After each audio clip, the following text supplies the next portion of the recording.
Bendiciones, mis hermanos y mis hermanas. Sean bienvenidos una vez más a estos estudios con los cuales nos preparamos para compartir la enseñanza a nuestros hermanos y amigos que asisten a cada una de las células. En esta oportunidad tenemos un nuevo tema para este próximo día sábado, el cual es identidad y destino. Y la lectura la tenemos en el libro de Marcos, capítulo número 8, versículos 31 al 38. Dice la palabra de nuestro Señor. Y comenzó a enseñarles que le era necesario al Hijo del Hombre padecer mucho, y ser desechado de los ancianos y por los principales sacerdotes y por los escribas, y ser muerto y resucitar después de 3 días. Esto les decía claramente. Entonces Pedro le tomó aparte y comenzó a reconvenirle. Pero él, volviéndose y mirando a los discípulos, reprendió a Pedro, diciendo: Quítate de delante de mí, Satanás, porque no pones la mira en las cosas de Dios, sino en las de los hombres. Y llamando a la gente y a sus discípulos, les dijo: Si alguno quiere venir en pos de mí, niéguese a sí mismo, y tome su cruz y sígame. Porque todo el que quiera salvar su vida, la perderá, y todo el que pierda su vida por causa de mí y del Evangelio, la salvará.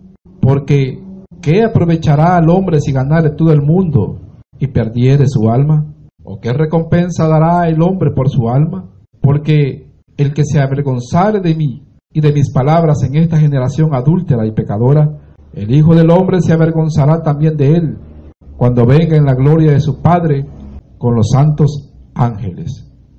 Amén. Vamos a orar. Buen Dios y Padre Celestial, gracias, Señor, por la oportunidad que nos das de trabajar en tu obra, por el lugar, Señor, que nos has dado en tu viña y por la palabra que pones en cada uno de nuestros labios. En esta hora te pedimos tu dirección y pedimos, Señor, también la obra de tu Espíritu Santo, preparando nuestros corazones para ir y llevar tu palabra.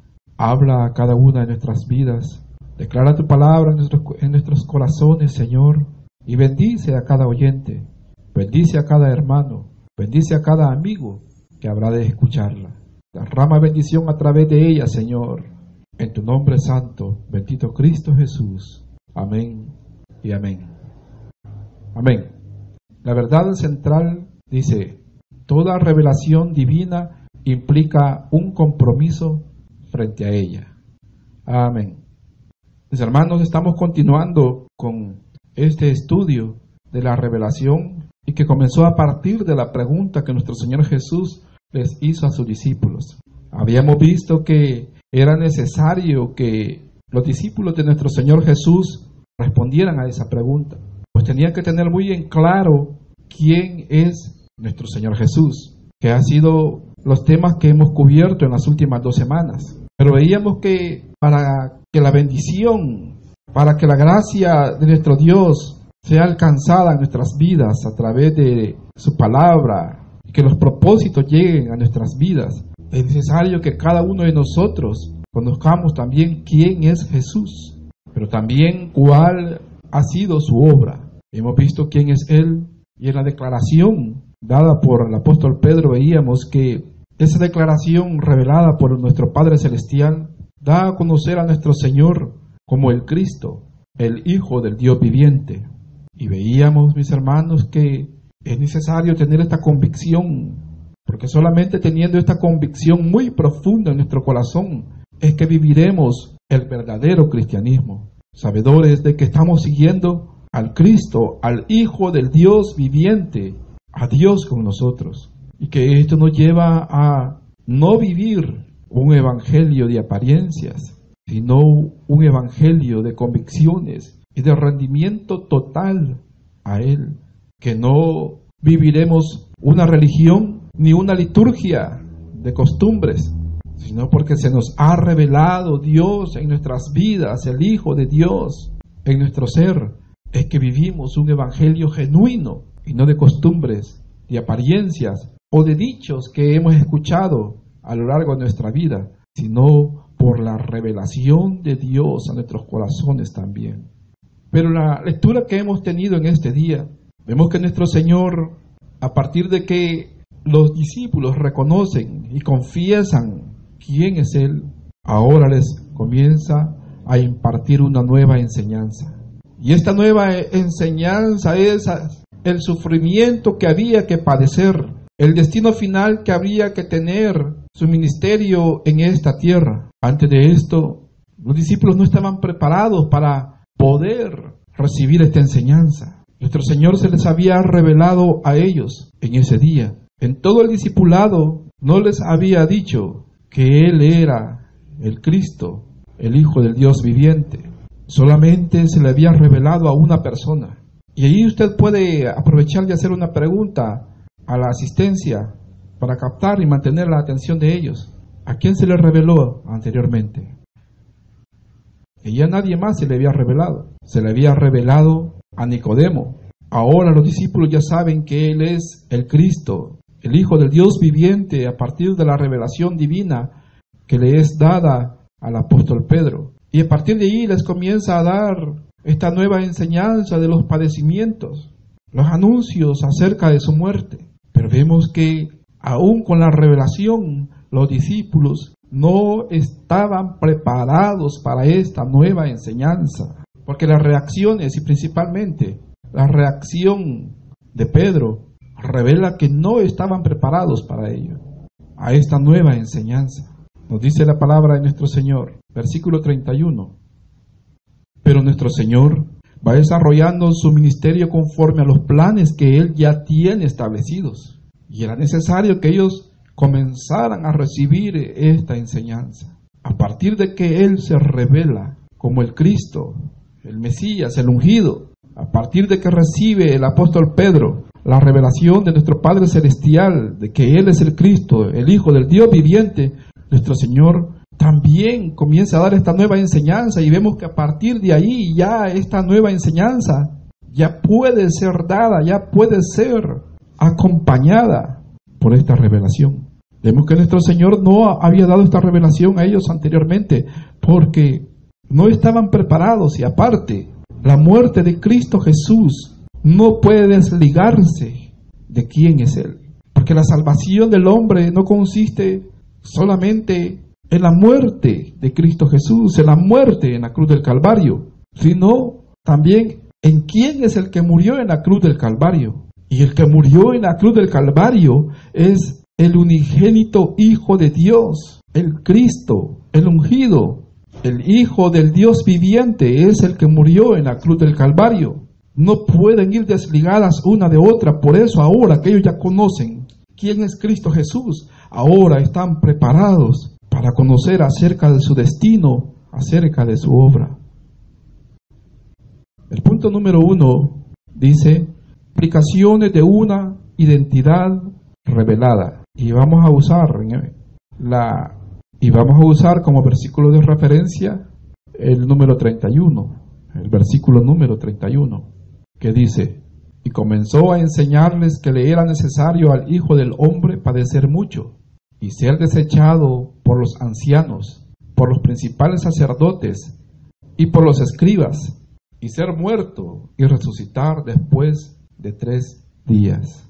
Esa identidad, esa revelación de quién es Jesús, de quién era el maestro que ellos tenían, ahora los tiene preparados para poder recibir esta nueva enseñanza.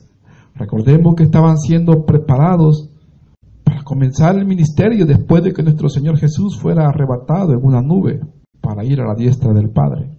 Pero esta identidad de nuestro Señor ante ellos tiene implicaciones que deben conocer más acerca de nuestro Señor Jesús. Su destino en esta tierra. Ahora Él les comienza a enseñar que era necesario que el Hijo del Hombre, refiriéndose a Él, que era necesario el Hijo del Hombre padecer mucho. Él iba a ser desechado, iba a ser muerto, pero también iba a resucitar al tercer día. A cada uno de nosotros nuestro Señor se nos ha revelado en nuestro corazón. Todos los que hemos creído en Cristo Jesús y que hemos tenido un genuino arrepentimiento, en lo cual la operación del Espíritu Santo nos compungió y nos movió al arrepentimiento, y sucedió en nosotros el milagro del nuevo nacimiento. Esto aconteció porque Cristo se reveló a nuestras vidas y esto nos permite progresar, nos hace seguir a Cristo Jesús. Pero también debemos saber que la revelación de Cristo Jesús a nuestras vidas trae implicaciones a nuestro ser. Hemos entendido también por qué Él murió en la cruz del Calvario y que se entregó por amor a nosotros. Entendemos las implicaciones del sacrificio de Cristo en beneficio para nuestras vidas. Y entendemos por qué fue desechado, por qué fue afligido, por qué fue molido. Sabemos que fue por nosotros. Y que el final de su ministerio en esta tierra sirvió también para darnos victoria y para darnos salvación y vida eterna. Ahora, conscientes de la identificación que Cristo en nuestras vidas, también nuestro Señor nos ha dado una nueva revelación, para la cual debemos estar preparados y debemos estar conscientes de ella. Nuestro Señor comenzó a enseñarles a los discípulos que le era necesario padecer y que iba a padecer mucho, que le era necesario ser desechado. No habría de ser recibido por los ancianos y por los principales sacerdotes y por los escribas, y que le era necesario ser muerto, pero que resucitaría después de 3 días. Y dice el versículo 32 que esto les decía claramente. Es decir, que nuestro Señor, para darles esta nueva enseñanza, ya no usó parábolas, ya no usó figuras ni tipos que se refirieran a Él. Les habló claramente acerca del padecimiento, de lo desechado que iba a ser por los ancianos y principales sacerdotes y los escribas. Y les habló claramente que Él iba a morir. Estaba a punto de caminar hacia Jerusalén. Esto les decía claramente. Y seguramente me imagino la mirada y los rostros de los discípulos cabizbajos, quizás sentados y con sus cabezas agachadas, con la mirada perdida, viendo quizás hacia el suelo, cavilando acerca de el destino que le esperaba a su maestro. La idea en el corazón de cada uno de ellos seguramente era el mismo. Y quizás su lógica y su razonamiento no podía digerirlo. Si acababa de ser revelado como el Cristo, el Hijo del Dios viviente. Pero el apóstol Pedro toma la delantera. Y dice la palabra de nuestro Señor que le tomó aparte y comenzó a reconvenirle. Es decir, que le comenzó a querer convencer de que no tenía por qué suceder esto. Esto podía evitarse. No tenía por qué pasarle. Esto nos lleva al punto número 2, el cual dice la ruta que es necesaria. Y para este punto número 2 usaremos el versículo número 33. Dice, pero él, volviéndose y mirando a los discípulos, reprendió a Pedro, diciendo, quítate delante de mí, Satanás, porque no pones la mira en las cosas de Dios, sino en la de los hombres. Nuestro Señor Jesús da unas palabras de reprensión a Pedro, y dice la palabra, pero él, volviéndose y mirando a los discípulos. ¿Quién había tratado de reconvenirle? ¿Quién había tratado de convencerle de que no era necesario si podía evitarse? Era Pedro. Pero ahora nuestro Señor dice, versículo 33, pero él volviéndose y mirando a los discípulos, viéndolos a todos ellos, reprendió a Pedro. Claro, él fue quien trató de reconvenirle, pero esta idea estaba en el corazón de cada discípulo. Era la misma idea que tenían cada uno de ellos. La acción de Pedro fue una acción que salió de una intención de que el maestro no sufriera y no muriera. Sí revela una actitud sincera y de amor hacia el maestro por parte de Pedro. Pero vemos que recibe una reprensión de parte de nuestro Señor Jesús, porque era una acción. Eran palabras que trataban de convencer de hacer algo que iba en contra de los planes de Dios. Y nuestro Señor se dirige hacia todos porque seguramente era el sentir en el corazón de cada uno de ellos. Y le dice, quítate delante de mí, Satanás. Ya nuestro Señor había usado esta expresión anteriormente, antes de comenzar su ministerio y ahora antes de finalizarlo. Antes de comenzar su ministerio lo utilizó después de su ayuno de 40 días y cuando fue llevado por el Espíritu al desierto, y ahí Satanás le tentó o trató de tentarle en 3 ocasiones. Y en una de ellas le dice: apártate de mí, Satanás, porque solo al Señor adorarás y a Él servirás. Y el enemigo se alejó de él. En aquella ocasión el enemigo pretendía que el ministerio de nuestro Señor Jesús no se desarrollara. Ahora estas palabras que había expresado Pedro eran palabras que iban en contra de los planes de Dios, de que Él padeciera, de que Él fuera desechado, de que Él fuera muerto y por lo tanto que resucitara. Y sabemos que estos planes ya estaban en las eternidades de nuestro Padre Celestial en beneficio para nosotros. Y todo aquel que está en contra de la voluntad de Dios y en contra de los planes de Dios, entonces está bajo una influencia de Satanás. Y esto lo dice nuestro Señor Jesús mirando a los discípulos. Era algo que nuestro Señor Jesús quería dejar en claro, pues en la nueva enseñanza que les había dado, les dice: es necesario, les dice nuestro Señor, es necesario al Hijo del Hombre padecer, ser desechado, ser muerto y resucitar. Vemos al apóstol Pedro tratando de impedirle o de convencerle de que no, que se puede evitar. A veces pueden surgir ideas que a nuestro razonamiento pueden ser buenas intenciones o buenas demostraciones de afecto, de cariño, de amor a la obra, a los planes, pero puede ser que no sean la voluntad de Dios. Por eso es necesario que el cristiano camine y que procure andar en el Espíritu, dirigido por el Espíritu Santo. Si alguno va a tomar una posición de servicio en la obra del Señor, una posición de laborar en la obra del Señor, debe anhelar y primeramente debe buscar la dirección de su Santo Espíritu, la dirección de Dios en su vida, la cobertura y la llenura del Espíritu Santo, para que cada acción, cada palabra, cada decisión sea guiada por el Espíritu de Dios, a fin de que ninguna de nuestras acciones, de nuestras decisiones, y más aún si hay un pueblo que está bajo nuestra dirección, que todo sea guiado y que todo sea dado bajo la voluntad de Dios. Sí, la intención se podía ver en Pedro, que provenía del amor que tenía, pero estaba fuera de los planes de Dios y de los deseos de nuestro Señor. Por eso nuestro Señor usa una palabra de reprensión.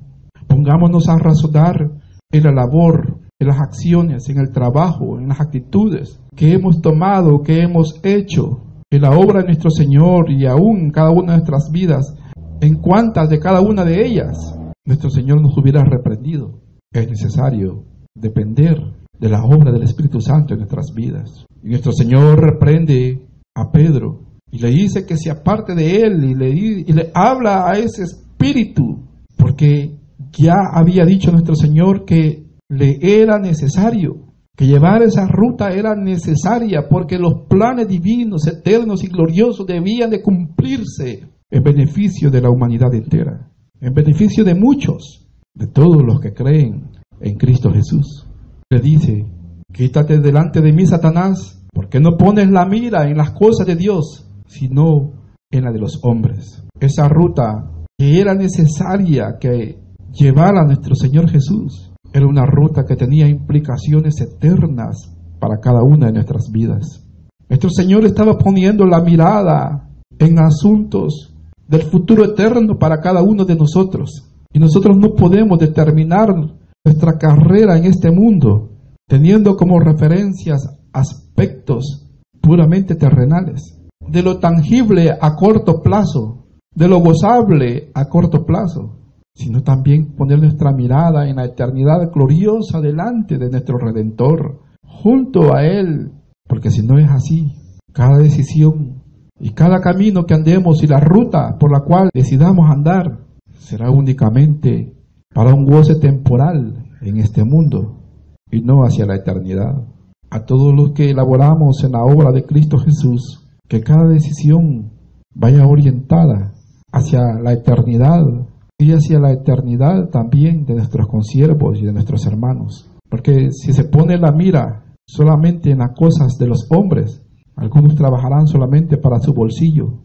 Algunos laborarán únicamente para obtener lujos y comodidad, y otros para recibir aplausos y admiración de los hombres. Pero nuestro Señor ha dicho, ellos ya tienen su recompensa. Pero si ponemos la mira en las cosas de Dios, sabemos que nuestra labor, nuestro trabajo, las decisiones y la ruta que vamos a tomar es en búsqueda de ser llamados bienaventurados por nuestro Señor, dándonos la entrada a la patria celestial. El apóstol Pedro recibió una reprensión, pero no podemos juzgarlo, porque quizás nuestro Señor ya nos hubiera reprendido a nosotros muchas veces más, pero su misericordia y su amor aquí nos tiene, su misericordia y su perdón nos tiene y seguimos adelante. El apóstol Pedro no había entendido esta nueva enseñanza que les había comenzado a dar, pero mis hermanos, nosotros ahora sí la entendemos, pues ya estamos dentro del periodo de la gracia, ya está con nosotros el acompañamiento del Paracleto, ya descendió el Espíritu Santo, nosotros ya podemos digerirlo. Para Pedro era una primera enseñanza, por lo tanto, ahora podemos recibir también otro llamamiento de nuestro Señor Jesús. Esto nos lleva al punto número 3 que dice, el destino de la cruz, versículo 34, dice, y llamando a la gente y a sus discípulos, les dijo, si alguno quiere venir en pos de mí, niéguese a sí mismo y tome su cruz y sígame. Ahora nuestro Señor Jesús dice la palabra que Él llamó a la gente y llamó a sus discípulos y les dijo estas palabras, si alguno quiere venir en pos de mí, niéguese a sí mismo y tome su cruz y sígame. Y veíamos, y aquí mis hermanos es donde usted puede asociar la verdad central, pues dice la palabra que toda revelación divina implica un compromiso frente a ella, dice la verdad central. Puede hacer el enlace. Ya hemos entendido y sabemos quién es Cristo Jesús, y hemos entendido también cuál ha sido su obra, y sabemos por qué le era necesario padecer, ser desechado y morir y resucitar. Lo entendemos. Y sabemos las implicaciones que tiene su muerte, su sufrimiento, su padecimiento y su resurrección en nuestras vidas. Tiene implicaciones gloriosas para cada uno de nosotros, que por la gracia de nuestro Dios la disfrutamos por su inmenso amor, el que Dios haya dado a su Hijo unigénito para que nosotros tengamos salvación y vida eterna, y mediante su sacrificio y su muerte nosotros tengamos vida eterna, y que porque Él resucitó también nosotros sabemos que viviremos. Entendemos muy bien estas implicaciones. Todo cristiano nacido de nuevo entiende estas implicaciones, y cada vida que ha escuchado esta palabra o que ha escuchado por lo menos las últimas 2 enseñanzas acerca de este tema debería entender quién es Cristo Jesús y la obra que ha hecho y los beneficios que tiene para su vida. Ahora responsables somos y responsables son de esta revelación que ha llegado a cada una de nuestras vidas. Pero esto es por la misericordia y por el amor de Dios que nos ha querido dar a su Hijo unigénito. Pero ahora que ya están listos, ahora que estamos listos, nuestro Señor nos dice, si alguno quiere venir en pos de mí, niéguese a sí mismo y tome su cruz y sígame. En ese momento, Él les había expresado cuál era la ruta, el camino que había de llevar y que iba a ir hacia la cruz. Ahora podemos entender por qué nuestro Señor había llevado a los discípulos hasta Cesarea de Filipos, porque era necesario que confesaran que Él es el Mesías, que Él es el Cristo, el Hijo del Dios viviente, y que entendieran acerca de su obra, de su sacrificio. Solamente con esta convicción en sus corazones que habrían de estar preparados para el ministerio que habrían de emprender. Ahora les dice, el que quiere venir en pos de mí, tome su cruz y sígame. Pues ya les había revelado que Él iba a morir, y para morir en la cruz, y morir en una cruz para el judío era algo vergonzoso, un padecimiento y un significado de muerte. Nuestro Señor nos está diciendo, nuestro Señor no nos está diciendo que también nosotros vamos a morir en una cruz. Nos está diciendo que si queremos seguirle, debemos estar preparados para seguirle hasta las últimas consecuencias. Y que es necesario que nos neguemos a nosotros mismos, porque a la persona que es más difícil negarle algo, a nosotros mismos. Pero nuestro Señor dice que aún a nosotros nos neguemos. Y negarnos a nosotros mismos es quitar nuestro ego y en lugar de él poner a Cristo Jesús como nuestro anhelo, como nuestro deseo, como nuestro principal, como el centro de nuestro amor. Eso implica negarnos a nosotros mismos, de que no exista nuestro ego personal y por lo tanto, amando más a Cristo que a nosotros mismos, seremos capaces de seguirle hasta las últimas consecuencias. Aún si hay que padecer o si hay que sufrir, pues dispuestos a hacerlo, porque el Hijo del Hombre se entregó por amor a nosotros. Y Él nos dice, y tome su cruz y sígame. ¿Hasta dónde estamos dispuestos a seguir a Cristo Jesús? ¿Solo mientras hay bonanza? ¿Solo mientras hay abundancia? ¿Solo mientras hay salud? ¿Solo en momentos de alegría? Queremos seguir a Cristo Jesús. Él dice, si alguno quiere, los planes fueron establecidos desde la eternidad. Dios nos amó en gran manera y nos dio a su Hijo unigénito. Nuestro Señor descendió, dejó su trono de gloria y vino a padecer, a ser desechado y a morir, pero resucitó. Él se ha dado a conocer y se ha revelado a muchos corazones. Ya tenemos el conocimiento, ya tiene usted el conocimiento, ya sabe quién es Jesús, ya sabe cuál ha sido su obra y las implicaciones que tiene. Ahora usted sabe la responsabilidad que hay, el compromiso que hay ante este conocimiento. Ahora nuestro Señor dice, si alguno quiere seguirme, tome su cruz, niéguese a sí mismo, tome su cruz y sígame. ¿Estamos dispuestos? Y nuestro Señor sigue diciendo, porque todo el que quiera salvar su vida, la perderá. Y todo el que pierda su vida por causa de mí y del Evangelio, la salvará. Porque ¿qué aprovechará al hombre si ganare todo el mundo y perdiere su alma? ¿O qué recompensa dará el hombre por su alma? Porque el que se avergonzare de mí y de mis palabras en esta generación adúltera y pecadora, el Hijo del Hombre se avergonzará también de él, cuando venga en la gloria de su Padre con los santos ángeles. Nuestro Señor dice, si alguno quiere venir en pos de mí. La pregunta es, ¿quiere seguir a Cristo? ¿Quiere venir en pos de Cristo? Vemos que nuestro Señor hace una invitación y también dice, si alguno quiere venir en pos de mí, si alguno quiere, y si quieres, bajo esas condiciones, sígame. No es que vamos a llevar una vida de lamentos y sufrimientos, pero por si acaso algún padecimiento se presentara por causa de Cristo, debemos estar dispuestos a seguirle a pesar de ello. Y aquí podemos agregar otra declaración del apóstol Pedro, que seguramente en otros estudios posteriores también la vamos a estudiar. Y es lo que viene a mi corazón.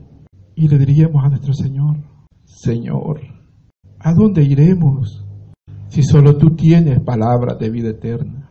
No podemos hacer nada por nuestra salvación. Con nada podemos pagar nuestra salvación. Aunque ganáramos el mundo entero, eso no es nada para comprar nuestra salvación, porque el valor de nuestra alma es incalculable y el único precio valedero delante de Dios es el sacrificio de Cristo en la cruz del Calvario. Por lo tanto, a Él debemos de seguirle, a Él debemos servirle, a Él debemos anhelarle. Le era necesario padecer, ser desechado, morir, pero Cristo se levantó de entre los muertos al tercer día y está ahora a la diestra del Padre intercediendo por nosotros, y pronto vienen las nubes a levantar su iglesia, y todos los que hemos confesado su santo nombre hemos de ver su rostro, hemos de ser arrebatados para encontrarnos con Él en las nubes, y allí estaremos eternamente con Él. Gloria a Cristo, gloria a nuestro Redentor. Nuestro Redentor vive. Bendito sea nuestro Señor. Vamos a orar. Gracias, bendito Dios, por tu misericordia y tu amor sobre nuestras vidas y por tu palabra, Señor, que traes a nuestros corazones. Te ruego, Padre Celestial, que esta enseñanza, tú, Señor, y tu Espíritu Santo la declare de mejor manera y de una manera perfecta en cada corazón, en cada vida, en cada mente, y que alcance los propósitos para la cual, Señor, ha sido impartida, para la cual sé que tú la has enviado. Gracias, bendito Redentor. Prepara a tus siervos y tus siervas, Señor, para que vayan adelante pregonando este evangelio. Gracias, bendito Cristo Jesús. Amén y amén. Dios me les bendiga, mis hermanos y mis hermanas.